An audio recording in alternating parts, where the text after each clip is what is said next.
Karyn Bryant for MMA H.E.A.T. I'm here with Urijah Faber, who takes on Ivan Menjivar at UFC 157 in Anaheim. I gotta be a little selfish here. It's a backyard show for me, so I'm very excited. I love it. I can just go home and sleep in my own bed after. But how important is this fight to you? I know this is a fight that you guys have some sort of unfinished business, right?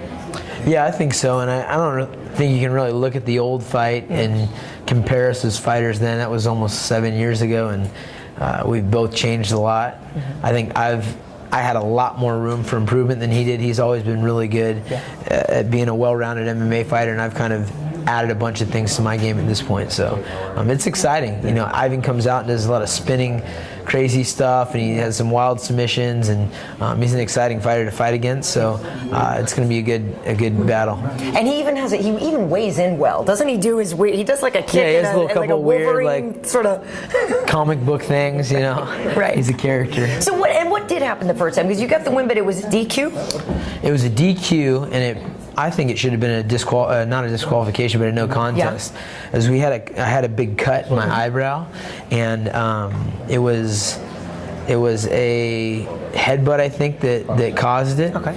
Like I cut away from doing like a standing switch, for those who know what that is, and we hit heads on the way down, and I popped back up like just instinctively, and he threw a kick that barely grazed me. And the fight couldn't continue because of the cut, and the last thing that happened was he threw the illegal kick. Right. But it wasn't like the kick had done the damage. So I'm not sure how they look at that kind of stuff, but nonetheless, we didn't get to finish the fight. It was a very close fight, and I was young, dumb, and hungry back then, and I think he was probably in college at that time also, and it was in Quebec in an ice skating ring, and it was quite an experience. I had my uncle Danny and my buddy Virgil. Neither of them have ever done any MMA in my corner, and it was pretty funny. Yeah, and so, I mean, obviously a lot of time has passed and you have evolved, but what do you think that you're specifically much better at now, and what would be specifically more effective against him now?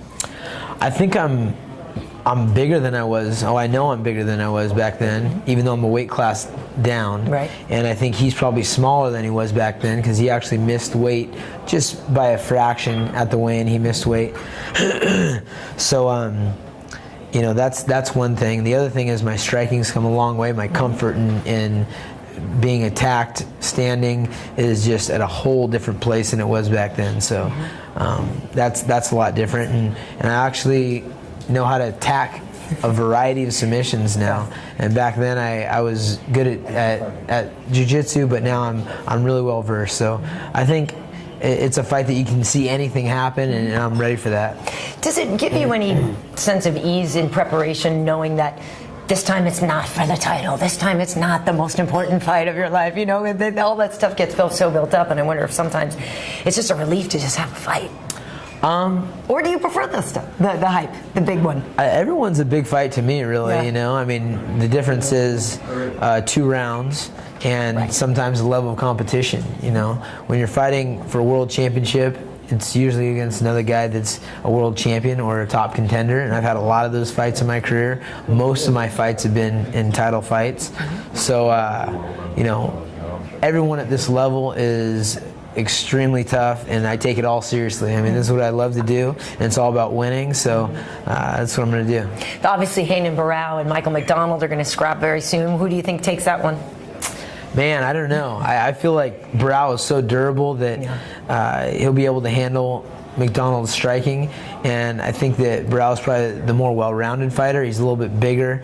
I think McDonald will have a speed advantage and a slight advantage standing, but I'm going to give the edge to Barao, but McDonald's always got that punch.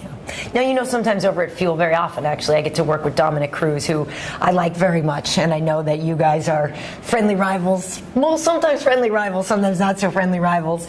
How much would you like another fight with him? How badly do you want that? I want it as long as he's got the title. You know, I want to be fighting for the belt, and I wish him a good recovery. It sucks to have somebody who's serious about fighting have injuries like that. You know, I don't wish that on anyone. So I hope he heals up, and then we get to do battle soon. And in the meantime, I'll be doing my due diligence, Yeah. these fights wins and getting back in the line for a belt. Right. And last question: how's Joe B feeling? He had a nice win over Ian McCall the other day, and I know he's somebody that you've really shepherded throughout his whole career. So Joseph's doing awesome. He was pissed after his fight when he lost in the championship. I mean, he was.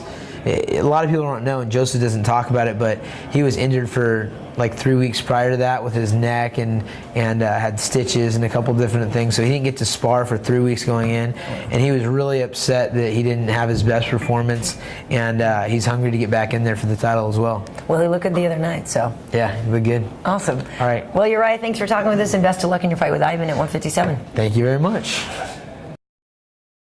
So I have to ask this one last question.